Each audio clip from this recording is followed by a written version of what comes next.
como é que a gente ensina a babá que cuida dos nossos filhos a ter a melhor interação com eles, hein?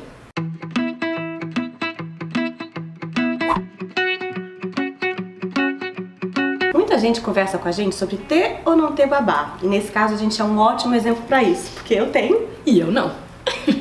E aí você tem uma resposta ótima pra essa pergunta, que é ter ou não ter babá? Depende, não tem certo e errado. Exatamente, né, exatamente. Eu acho que cada mãe, cada família tem o seu jeito e as suas necessidades e a sua forma de ser. Eu tive babá na minha vida porque eu sou do Rio, minha família toda é do Rio, eu vim pra São Paulo, eu moro aqui, tive filho aqui, e eu não tenho um caço de uma pessoa para colocar a criança se eu quiser ir jantar fora. Não tenho, assim, não tenho uma família, não tenho alguém e tal. Então logo desde que eu tive filho, ter babá foi uma consequência natural, ou eu não ia ter nenhuma vida, porque se você não tem a quem recorrer, a criança depende de você, ferrou. E a outra coisa foi que eu trabalhava fora, sempre trabalhei, e mesmo quando eu parei de trabalhar fora, trabalhar em casa, eu sempre gostei de trabalhar, então eu nunca tive o dia inteiro disponível para estar com a criança.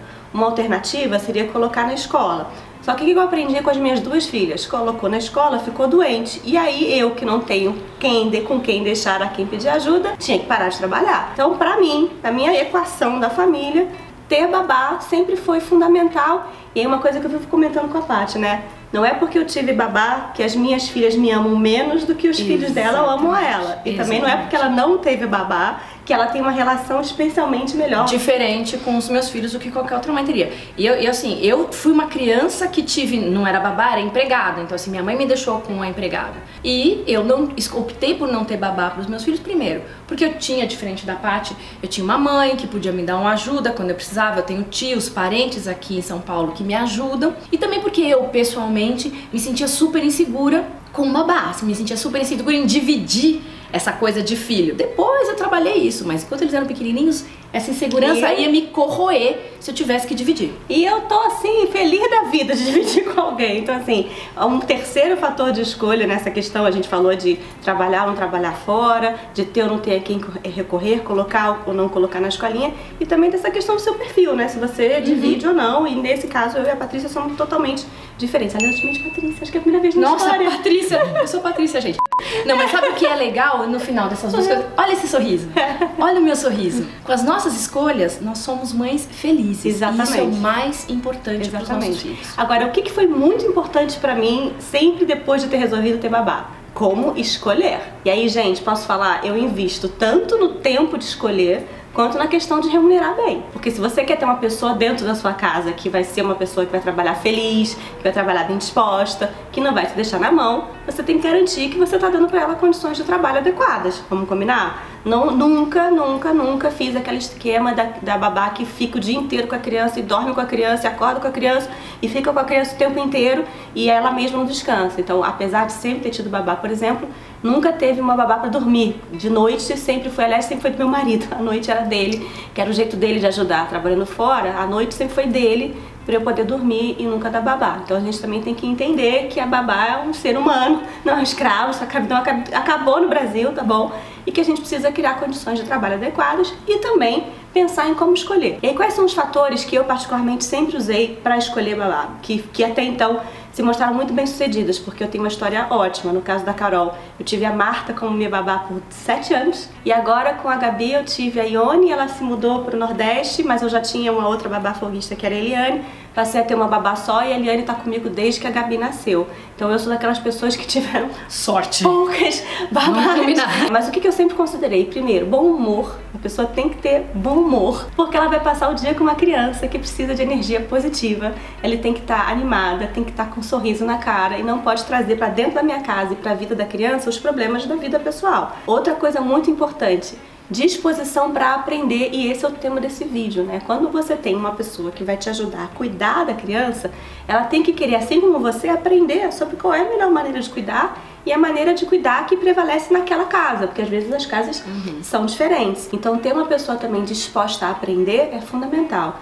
E uma terceira coisa, gente, gostar de criança. É engraçado porque a Eliane, quando foi fazer a entrevista comigo, me perguntou se ela podia gostar da Gabi, demonstrar afeto pela Gabi, amar a Gabi. Olha só. E eu, tipo, óbvio, né? A criança precisa de amor, precisa de afeto, das mais de qualquer adulto que convida com ela. E ela virou pra mim e falou assim, não, é porque tem pessoas que eu vou fazer entrevista e que falam que eu não posso me apegar à criança, eu não posso gostar da criança, por quê? E aí ela interpretou, eu acho que as pessoas ficam com ciúme da babá, eu não sei. Aquela coisa que eu tenho, sabe, não querer dividir, mas ter que dividir? Então. E aí eu falei, nossa, mas se você assumiu que você precisa dividir, você não pode ignorar o fato de que aquela babá vai desenvolver afeto, uma relação afetiva com a sua criança. E você não pode ter ciúme dessa relação. Porque por melhor que seja a relação afetiva com a babá, se você é uma mãe presente, participativa como eu sempre fui, o amor por mim não se compara com o amor que a criança vai ter pela babá. São amores diferentes, relações diferentes. E eu quero mais é que a babá goste mesmo da Gabi. A Eliane, particularmente, é uma babá super afetuosa, ela adora a Gabi. Quando eu viajo, às vezes a Gabi manda mensagem de WhatsApp pra Eli, quero falar com a Eli, ela manda, e a Eliane responde mesmo estando fora do trabalho dela. A gente até fala, Gabi, a Eli tá de folga, deixa ela, né? Mas aí a Eli gosta.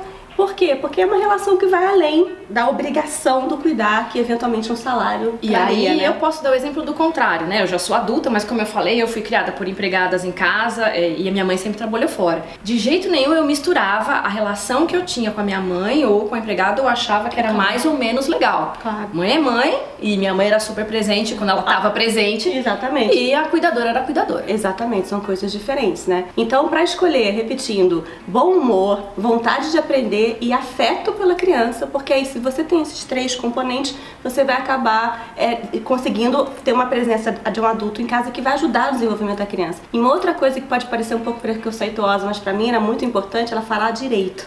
Porque nessa fase pequena, né, da criança, como é importante conversar muito com a criança, porque normalmente você precisa de babá quando a criança é pequena, né, vamos combinar. Depois de 6 anos e tal, uma vez a escola falou isso pra mim, olha, depois de 6 anos, a criança não precisa de babá, precisa de acompanhante, mas babá não, senão você tá atrapalhando a autonomia. Mas então na criança pequena, é uma fase que a linguagem é um elemento óbvio de desenvolvimento. Se você tem alguém que conversa com ela, mas fala errado, não tem uma boa gramática, não tem um bom vocabulário, isso também vai afetar. Então, pra mim, apesar de parecer um pouco preconceituoso, sempre foi determinante encontrar pessoas que falassem português direito para poder ter uma companhia de conversa boa. Né? Isso que a Paty falou é também importante, por quê? Porque quando a babá tá com a criança e tá com a criança acordada e fora dos cuidados normais, de trocar, de dar banho, de dar comida, a babá precisa interagir com seu filho. E esse é um fator muito importante, é isso que a gente mostra aqui também nesse vídeo.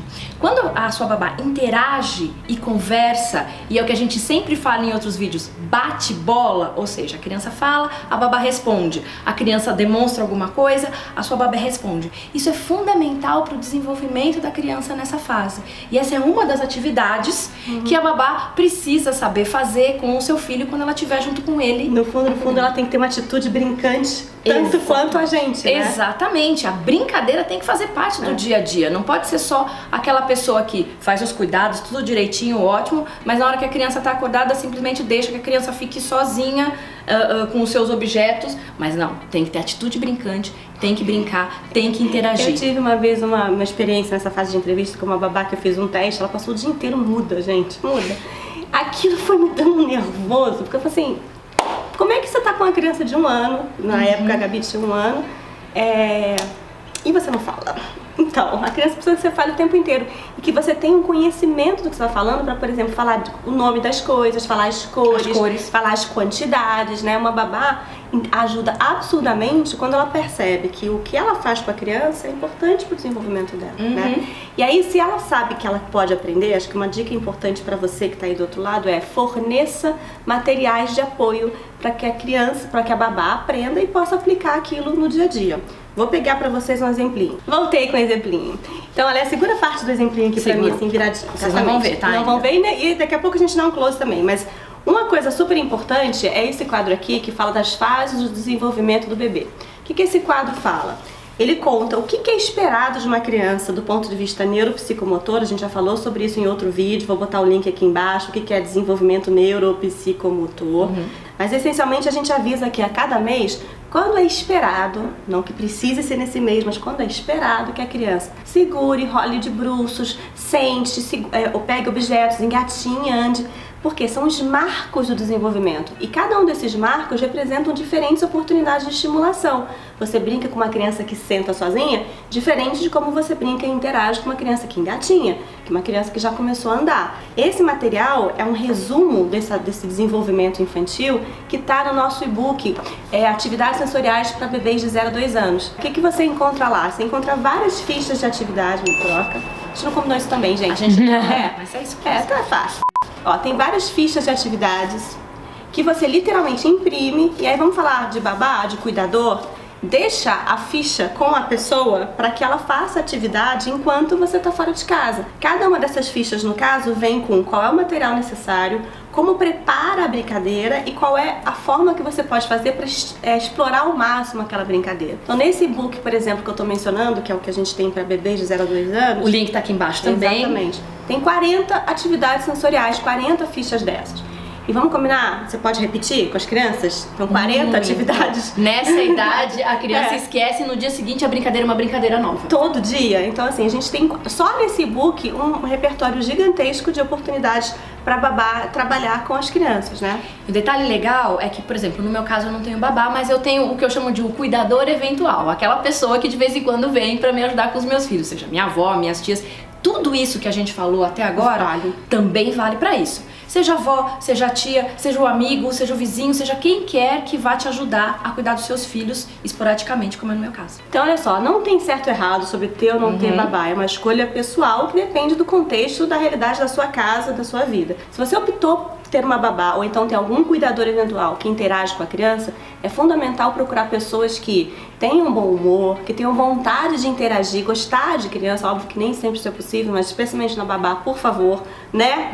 Foi ser babá, né? Senão não sabe brincar, não desce pro play, vamos combinar. Apesar de que eu já vi babá que não cuida que não gosta de criança. Bom humor, vontade de aprender, tá bom? Isso é fundamental para você conseguir escolher a pessoa que está na sua casa. E a partir do momento que você tem essa pessoa bem-humorada, disposta a interagir bem com a criança e com vontade de aprender, dá materiais para ela. O exemplo do e-book que a gente está falando é a gente vai deixar aqui um link aí embaixo.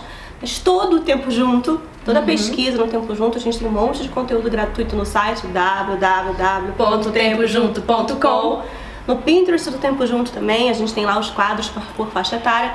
Tudo são fontes de materiais para você conseguir ajudar a sua babá e a ter mais capacidade de interagir com a criança. Tá bom?